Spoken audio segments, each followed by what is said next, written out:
नाथ की जय। होरी के रसिया की जय।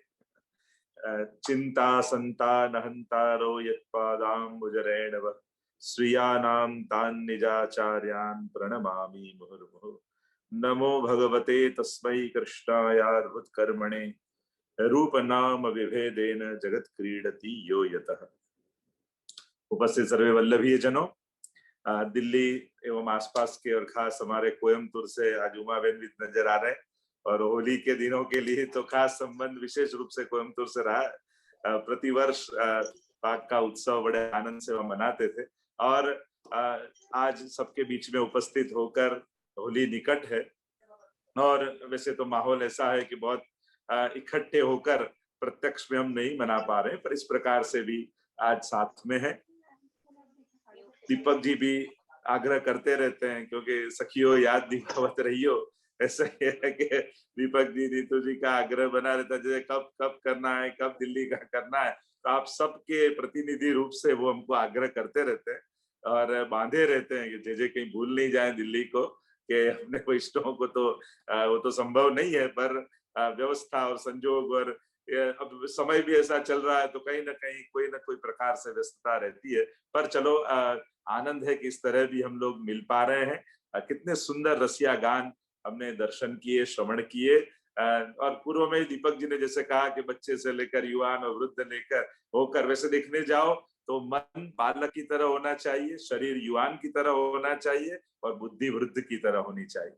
ये तीनों जब एक समाहित हो तब आध्यात्मिक मार्ग में चलने के लिए व्यक्ति अधिकारी बनता है। क्योंकि मन जैसा बालक जैसा हो, चंचल हो, निर्दोष हो, बालिष्ठता न हो पर बालकता हो, दोनों में फर्क है। कई बार लोग उम्र से बड़े हो जाते हैं पर मन की बालिष्ठता नहीं जाती। तो बालिष्ठता तो सबको अखड़ती है, खींचती है, पर बालकपना सबको, सबके भीतर प्यार जगाता है, प्रेम जगाता है। तो वैष्णव का मन बालक की तरह निर्दोष होना चाहिए। खेल के दिनों में देखने जाओ तो बड़े भागते फागुन आयो री, फागुन आयो फागुन आयो फागुन आयो री, बड़े भागते। देखो कितने वैष्णवों का हो भाव होता है, कितने हमारे सौभाग्य कि ये फागुन का महीना वापस आ गया। कैसी प्रतीक्षा भगवती जनों को, व्रज भक्तों को रहती है, बड़े भागते। देखो भाग्य से फागुन आता है, भाग्य बिना कैसे पहिए वृंद एक पलक जो रही है वृंदावन, तो ब्रज की भूमि भाग्य बिना नहीं मिलती। फागुन मास भाग्य बिना, भाग्य न वल्लभ भूतल आए। श्री महाप्रभु जी भी वैष्णव को परम भाग्य से ही प्राप्त हुए हैं।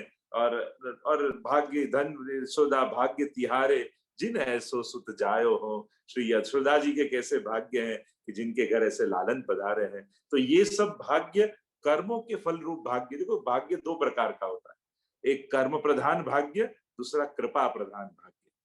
स्वागतम वो महाभागा प्रियम किम करवाणी, व रास में भी कहा ना, तो महाभागा स्वागत है आपका। अब रास का सुख कोई कर्मों का फल हो सकता है? कभी नहीं हो सकता। रास का सुख तो कोई कर्म का सुख तो कोई स्वर्ग हो, नर्क हो, सुख हो, लौकिक या दुख हो, ये सब कर्मों के फल है। ऐसे अलौकिक स्वरूपानंद की प्राप्ति वो तो केवल और केवल भाग्य, सौभाग्य श्री यमुने जो दे, जो यशोदा जी द्वारा, जो यमुना जी द्वारा जो अलौकिक भाग्य और सौभाग्य मिलता है, उससे ही ये परम स्वरूपानंद का दान का अनुभव जीव कर सकता है। तो एक कर्म प्रधान भाग्य है, कृपा प्रधान भाग्य है।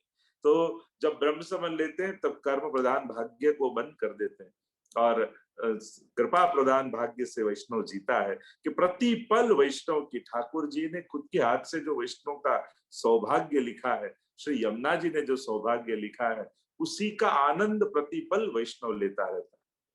और इसीलिए बड़े भाग्य थे फागुन आयो। कितने हमारे बड़े भाग्य हैं कि फागुन का महीना आएगा। फागुन जिसमें सब गुण फल रूप से प्राप्त हो, वही फागुन।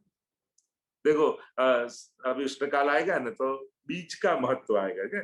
ये बीज भिंजो के ठाकुर जी को धरो, फिर स्नान यात्रा में बीज के लड्डू और आएंगे, रथ यात्रा आएगी तो अंकुर आएंगे, अंकुरी धरते हैं ठाकुर जी को। और जब खेल के दिन आए तो फगुआ आता है, फाट फाट फाट वही बीज।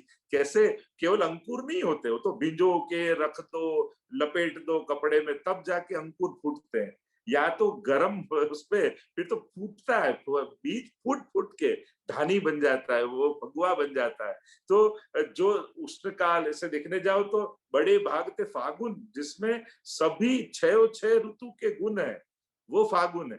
इसलिए आप खेल के दिनों में देखो, वही 6 ऋतु को जो 3 अपन में ऋतु में डिवाइड करें, तो उष्ण काल, ग्रीष्म, वर्षा और शीतकाल। तो आप रसिया जोर जोर से गा रहे हो, रंग उड़ रहे हो, तो चारों तरफ गर्मी गर्मी हो जाती है, पसीना पसीना निकल, उष्णकाल आ जाता है। और फिर जहां भीतर से केसुड़ा का जल उड़ने लगे, जल का छिटकाव होने लगे, तो मानो वर्षा ऋतु आ जाती है। और वर्षा ऋतु में आप भीग जाते हो, तब थोड़ी थोड़ी ठंड भी बाद में लगने लगती है। तो सभी ऋतु का अनुभव फागुन, ये तो सब गुण इसमें है, सभी ऋतु के गुण है। और प्रभु के 6 गुण फल रूप से अनुभव हो, वही ऋतु का नाम फागुन। ऐश्वर्य, वीर्य, यश, श्री, ज्ञान और वैराग्य, ये केवल महात्म्य के लिए ही नहीं है, ये रसानुभव में भी ठाकुर जी इन 6 का उपयोग करते हैं। इसीलिए तो हमारे यहाँ 6 गुण वेणुगीत में भी बताए गए। आज हिरनियों का प्रसंग कहा कि धन्यास्म मूढ़ मतयोपि हरिण्ययेता या नंद नंदन, उसमें भी 6 गुण की चर्चा आई। यमुनाष्टक में भी 6 गुण की चर्चा आती, श्री महाप्रभु जी के भी सप्तश्लोकी में भी 6 गुण की चर्चा। तो ये ऐश्वर्य, वीर्य, यशस्वी, ज्ञान, वैराग्य, वो केवल महात्म्य प्रधान ही नहीं, वो रस प्रधान भी।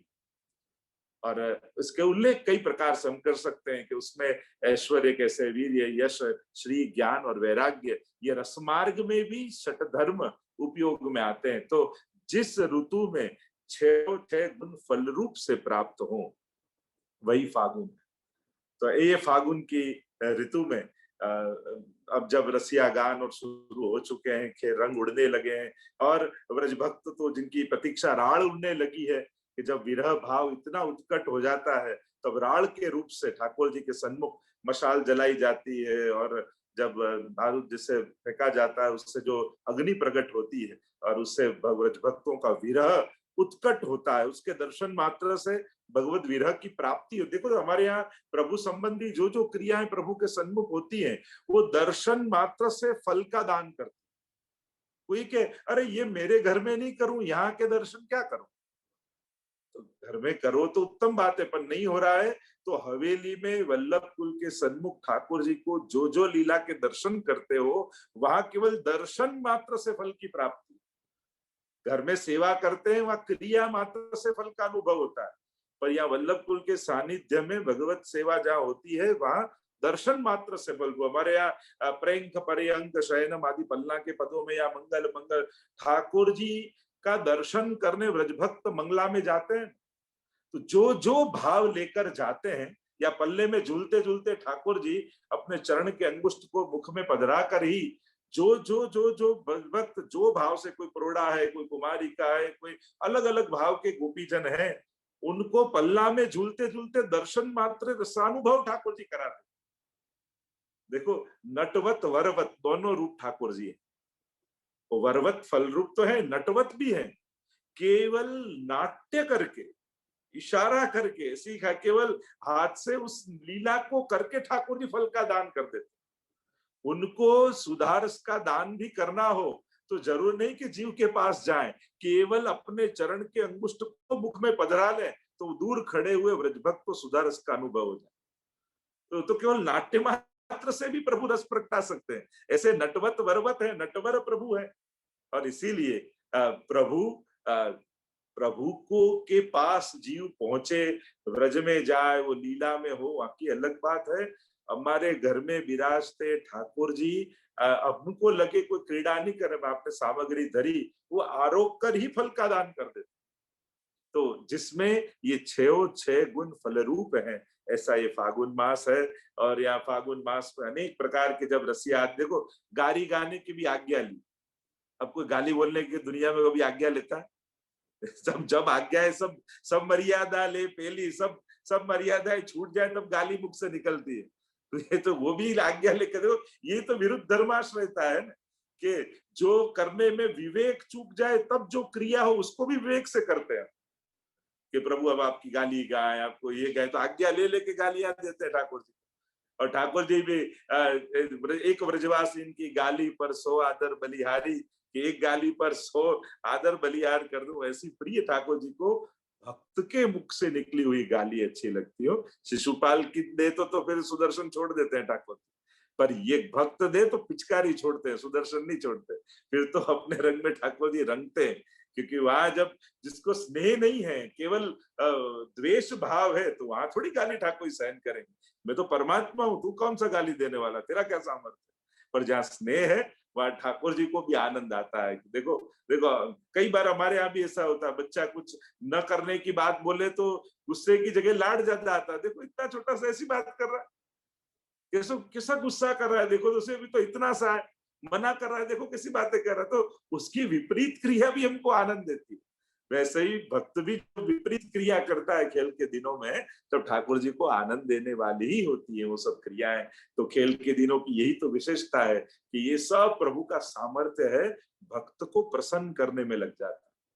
प्रभु का सामर्थ्य भक्त को आनंद देने में लग जाता है। देखो भगवत्ता पूरी जब भक्त को आनंद देने में लग जाए, तो फिर कौन भक्त बच पाएगा। कितने भी कोने में छिप लो, कितना भी ओढ़ लो, पर ठाकुर जी को रंग पिचकारी ऐसी चलाएंगे, कहीं ना कहीं रंग छू ही जाएगा। तो प्रभु की यही विशेषता है, वो पूरा नहीं रहने देते, कहीं ना कोई प्रकार से जीव को रंग ही देते हैं। चोवा चंदन अबीर गुलाल, चारों रंग चारों ब्रज भक्तों के भाव से ठाकुर जी कैसे खेलते हैं। हमारे यहाँ तो सभी गोपी है ना, हर एक चीज प्रभु गोपी से ही, गोपियों के भाव से ही बने हैं। जो भी धारण करता है, हम कहते हैं वस्त्र तो ये गोपी का भाव, श्रृंगार तो लाल लाल रंग के श्रृंगार तो ये गोपी, हरे रंग के श्रृंगार तो इनके भाव से, श्वेत रंग के श्रृंगार इनके भाव से, हर एक प्रभु की सामग्री श्वेत तो ये भाव की, ये भाव। प्रभु के आसपास सामग्री वस्तु श्रृंगार जो भी है, वो सब गोपियों का भाव ही तो है। प्रभु की शोभा ही गोपियों का भाव बढ़ाता है। इस श्रृंगार से थोड़ी शोभा बढ़ती है, ये कोई ना कोई गोपियों के भाव की, हमारी भाव भावना देखो, तो भाव भावना की दृष्टि से ठाकुर जी के दर्शन करोगे ना, तो ठाकुर जी एक दिखाई देंगे और आसपास अनंत गोपी जन अनेक अनेक प्रकार से, जैसे रोम रोम प्रति प्रकटित कोटि गौर, श्री महाप्रभु का श्रीअंग रोम रोम श्रीनाथ जी से बना हुआ है, वैसे ही ठाकुर जी का रोम रोम गोपियों के भाव से ही सिद्ध है। वही तो आनंद मात्र कर पाद मुखोदरा दी है, गोपियों का हृदय का आनंद है, उसी का साकार स्वरूप वही तो श्री कृष्ण है। और इसीलिए ठाकुर जी अनेक परिचय, और रसिया में जब भी गाओ ना, तो दो जन बीच में सबको बहुत करते हैं, तो सास और दूसरी ननद। काना पिचकारी मत मार, मेरे घर सास लड़ेगी रे, सास लड़ेगी रे, मेरे घर ननद लड़ेगी रे, काना पिचकारी मत। तो सास कौन है, जितने प्रतिबंध दोष रूप हैं वो सब सास है, और जो भक्ति की निंदा करने वाले हैं वो सब ननंद है। तो सास ननंद को तो एक सिंबल बताते हैं, और जो बहुएं घर में नहीं कह सकती, वो रसिया बड़े प्रेम से गाती, जोर जोर से गाती, दो दो बार गाती है लाइन को। तो चलो ये बहाने सास तक पहुंच जाए। पर मन देखो, पुष्टि मार्ग में तो मन की भड़ास निकालने की भी व्यवस्था है। जो घर में नहीं कह सकते, वो ठाकुर जी के आगे जोर जोर से भाव से 3-3 बार 4-4 बार उनसे कहना पड़े, आगे की लाइन ले लो, अब कोई बात नहीं है। उसी लाइन को बारंबार झीलते जाते हैं। पर जो प्रतिबंध दोष भक्ति में करने वाले हैं, कि प्रभु के पास जाने में जो प्रतिबंध है, प्रभु की भक्ति करने में प्रतिबंध है, वो सब सास की भाव से है। कि चलो वो प्रतिबंध करने वाली है, फिर भी ठाकुर जी से जीव कहते हैं कि जीव ये कितना संसार में प्रतिबंध है, आप जो आपके प्रेम की भक्ति की पिचकारी से हमको रंगोगे, तो दुनिया को पता चल जाएगा, वो सब नाराज होंगे। तो ठाकुर जी थोड़ी छोड़ने वाले। और दूसरे हैं, और दूसरा हमको डर है निंदा करने वालों, ये ननन का भाव है, क्योंकि हम ये करें तो सही, लोग क्या कहेंगे, वो क्या करेंगे। और जब भक्ति करनी है खेल के दिनों में, ठाकुर जी दोनों भय को हर लेते हैं, ये दोनों वृत्तियों को हर लेते हैं। तो मिलूंगी निशान बजाएरी, इसलिए कहते हैं ना, नेह लग्यो मेरो श्याम, तो डंका बजा के ठाकुर जी को मिलने जाएंगी, जिनको जो करना हो कर लो, जाओ। निशान बजाए रही हो, निशान बजते हैं जोर जोर से, जब राजा महाराजाओं की सवारी निकल रही है, तो गोपीजन वही कहते हैं, हम तो निशान बजा के मिलने जाएंगी जिनको जो, क्योंकि प्रेम की 10 अवस्थाओं से, गोपी जन गुजरती गुजरती तो लज्जा प्रणाश, ये भी प्रेम की एक अवस्था है कि जब उत्कट आवेश हो जाता। आप खेल के दिनों में खूब ही देखोगे, जो कभी कुर्सी से खड़ा नहीं होता हो और जोर जोर से रसिया गा रहे हो, रंग उड़ रहे हो, अपने आप खड़ा होकर नाचने लगता है। मैं इतना बड़ा आदमी, मैं इतना पढ़ा हुआ, मैं थोड़ी हूँ, ये सब आवेश में आता है। भक्ति के तो सब छूट जाता है। क्या लोग कहेंगे, क्या बात करेंगे, सब जब भक्ति का, जब रसिया और होरी खेल का जब आवेश चलता है, जब आनंद होता है। कभी हवेली में आप देखो डोल के दिनों में जब नाचते हैं गाते हैं लोग, तो बड़े बड़े लोग भी अपना देहभान भूलकर, अपना अहंकार भूलकर और ठाकुर जी के लीला में नाचने लग जाते हैं। तब मानो उन पर कृपा हुई। भगवत सेवा में देहभान भूल जाए, यही कृपा का लक्षण है। क्योंकि ये प्रपंच विस्मृति पूर्वक भगवत आसक्ति निरोध, ये प्रपंच ही है ना। ये अहमता ममता, मैं कौन, मेरा क्या, यही तो प्रपंच। और उसकी विस्मृति होना और भगवत आसक्ति के कारण होना, तो ये क्षणवार का हमारा निरोध है। देखो शाश्वत निरोध अलग है। कई बार मानसी या स्वानुभाव दो प्रकार के होते हैं। एक शाश्वत स्वानुभाव होता है, एक क्षणिक स्वानुभाव होता है। देखो सेवा में कई बार ठाकुर जी देखो आते प्रसन्नता से विराज रहे हैं, कैसे स्मित कर रहे हैं, देखो ये मांग रहे हैं। क्षणवार का स्वानुभाव हर लोगों को कोई ना कोई प्रकार से होता है, वो क्षणिक स्वानुभाव है। और वैसे ही शाश्वत स्वानुभाव भी होता है। वही क्षणिक स्वानुभाव बढ़ते बढ़ते कभी शाश्वत रूप धारण करता है। इसीलिए निरोध भी कई बार क्षणिक होता है, कभी शाश्वत होता है। तो एक क्षणिक निरोध हमको उत्सव के उस आवेश में कि उत्सव नाम सर्व विस्मार कालाद, सर्व की विस्मृति हो जाए और भगवद आसक्ति हो जाए, ऐसा उत्सव भी होता है। और इसीलिए ये पुष्टि मार्ग की विशेषता ही ये, सेवा करते करते जीव में दास भाव प्रकट हो जाता है। और सेवा ही तो केवल प्रभु सेवा ही सब नहीं कर सकते, हमारे यहाँ हर एक प्रकार है। शरणागति का भी है, गुरु सेवा का भी है, पुष्टि मार्ग की सेवा का भी, वैष्णव की सेवा का भी, प्रभु सेवा का भी। सेवामय वृत्ति से जीना, यही सेवक का धर्म। मूल बात है सेवा की वृत्ति। ये सेवा की वृत्ति यही वैष्णवी वृत्ति। क्योंकि अब शरीर चलना कम हो गया, अब बूढ़े हो गए, भगवत सेवा बहुत नहीं हो पा रही, तो क्या अब हम भक्त नहीं रहेंगे, अब पुष्टि मार्गी नहीं रहेंगे? ऐसा थोड़ी होता है। फिर स्मरण, अनुसंधान, विरह भाव, दीनता भाव, ये भाव की प्रधानता लेकर फिर भक्ति मार्ग में आगे बढ़ना चाहिए। शरीर स्वस्थ है तो दौड़ा दौड़ के तनुजा सेवा कैसे, जो समय की जो प्रधानता हो उस प्रधानता से फिर चले। जैसे मन प्रधान, शरीर प्रधान और बुद्धि प्रधान। बालक हो तब मन प्रधान जीव होता है, फिर युवान होते हैं तो शरीर प्रधान हो जाते हैं, वृद्ध होते हैं तो बुद्धि प्रधान हो जाते हैं। तो उन तीनों का उस समय में प्रधानता रखकर, और फिर जब जैसे अब शरीर नहीं चल रहा तो बुद्धि का किस प्रकार से विनियोग प्रभु में रहे, बस उसका चिंतन सतत करते रहो। तो अलग अलग अवस्थाएं हैं, अलग अलग संजोग। ये प्रत्येक उत्सव कोई न कोई प्रकार से हमारी लौकिक की विस्मृति कराते हैं और भगवान में आसक्ति कराते हैं। और उसमें भी खेल का उत्सव तो ऐसा है कि इसमें तो कितना भी कैसा भी कठोर जीव हो, वो भी रस प्रदान हो ही जाता है, भाव प्रदान हो ही जाता है। रसिया चल रहे हो और जिसका मस्तक डोले नहीं, वो फिर कैसा वैष्णव? जब रसिया गाए जा रहे हो, रस हमणा जो कहते हो तो कोई के रसिया कहे तो हमणा तो रस्सी नो टाइम छे, रसिया पची करजो, पहले रस्सी ले आओ। क्योंकि वैक्सीन का टाइम है, अब गुजराती में वैक्सीन को रस्सी कहते हैं कि रस्सी ले आओ। तो पर जैसा जब भी समय, अब मैं तो वही कह रहा था, कोरोना कोई कोरा कोरा न रह जाए, वही तो अपना कोरोना है।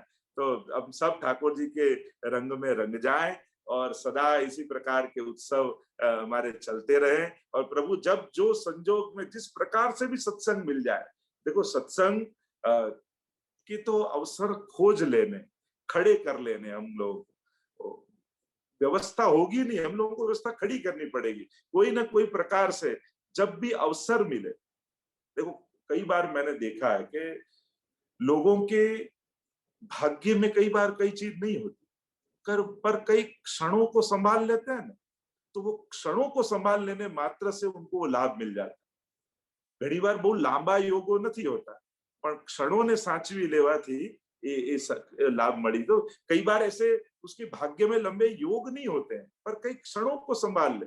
या कोई महापुरुष का सानिध्य। देखो अब अपने भाग्य में नहीं है ब्रज में जाना, पर वल्लभ कुल की सेवा में हम रहते हैं, तो वैसे कोई निज मंदिर में घुसने भी नहीं दे बैठक जी में, पर महापुरुषों के या बड़ों के साथ में रहने से कि चलो आओ तुम जारी जी को लिया ना, तुम वस्त्र लिया ना, तुम ये पकड़ रखो, वो केवल व्यवस्था में रहने मात्र से भी अच्छे ठाकुर जी के निज मंदिर तक प्रवेश मिल जाता है, छे गिरिराज जी के पूजन तक मिल जाता है, बड़े बड़े आचार्यों के सानिध्य में कभी कोई जाने का, पर उनके साथ हो तो सहज में प्रवेश मिल जाता है। सावधान सावधान करते हो, खाली इतनी सेवा करते हो तो भी कहाँ भीतर तक पहुंच जाते हैं हम लोग।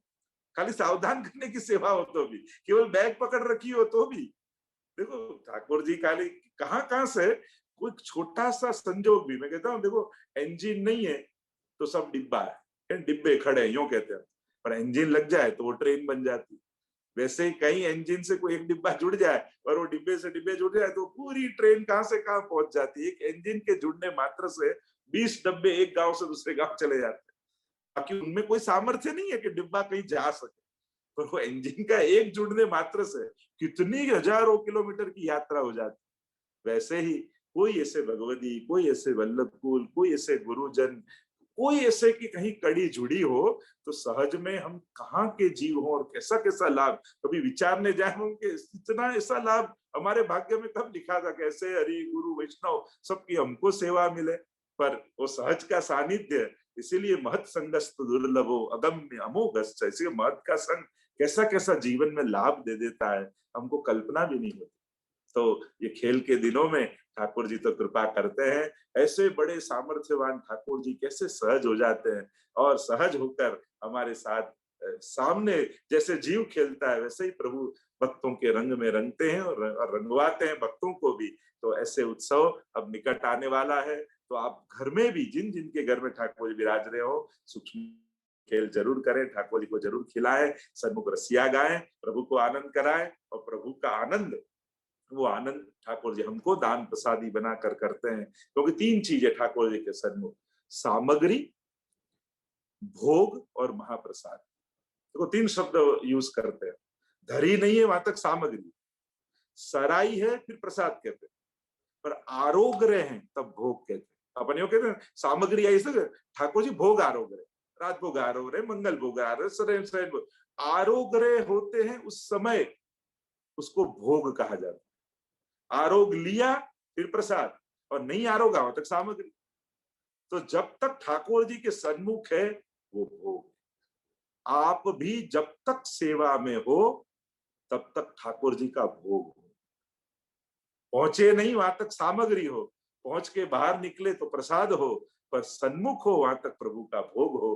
प्रभु सेवा के द्वारा भक्त के भाव का भोग करते हैं। तो ये भाव जो, इसीलिए सेवा में कोई हो तब बने तो उसके साथ लौकिक पद उसको ध्यान नहीं दिलाएं, कोई लौकिक चर्चा या उग्र बात न करें, क्रोध, क्योंकि वो अभी ठाकुर जी का भोग है। और ठाकुर जी का भोग न कच्चा होना चाहिए न जला हुआ होना चाहिए, वो उत्तम प्रभु के लायक ही होना चाहिए। तो प्रभु के लायक ही बना रहे, ऐसा विवेक सतत रखकर प्रभु का भोग बनकर भगवत सेवा में जाए। कहने का मेरा अर्थ कि अभी प्रभु मेरे भाव का भोग कर रहे हैं, और ये जो भान रहेगा ना तो मन कहीं भटकेगा नहीं। आप ये मन भटकता है सेवा में, क्यों? क्योंकि प्रभु का भोग बनकर नहीं है। प्रभु का भोग बनकर प्रभु की सेवा में रहोगे तो मन कभी नहीं जाएगा, क्योंकि अभी तो प्रभु मेरे भाव का भोग कर रहे हैं, मुझसे आनंद ले रहे हैं, और उनको आनंद दे रहा हूं तो संसार को आनंद कैसे दे पाऊंगा? आप प्रभु को जो आनंद दे रहा है तो संसार का आनंद न ले पाएगा ना, क्योंकि भोग चल रहा है अभी तो ये भाव तो ठाकुर जी खेल में भी भक्तों के भाव का विशेष प्रकार से भोग कर कर, और अभी तो भोगी का उत्सव भी आता है ना, उत्तरायण के समय भोगी उत्सव कहते हैं। तो हमारे यहाँ तो हर एक चीज कोई ना कोई प्रकार से संलग्न की हुई है। तो अंत में आप सबको खूब खूब आशीर्वाद, सबने बड़े सुंदर रसिया गाए, और होली की बधाई। पुनः अगले महीने कोई न कोई रूप से सत्संग के प्रकार सब मिलेंगे, और उसका पूरा एक प्रकार भी बना लेंगे सत्संग का, जिसे वार्ता, साहित्य, शिक्षा पत्र, इन सबका वांचन हो 20-20 मिनट, और फिर वचनामृत भी हो। ऐसा सुंदर संकलन हो जाए तो सभी ग्रंथों का भी लाभ मिले, वचनामृत का भी लाभ मिले। तो इतना ही कहते हुए मेरी वाणी को विराम देता हूं।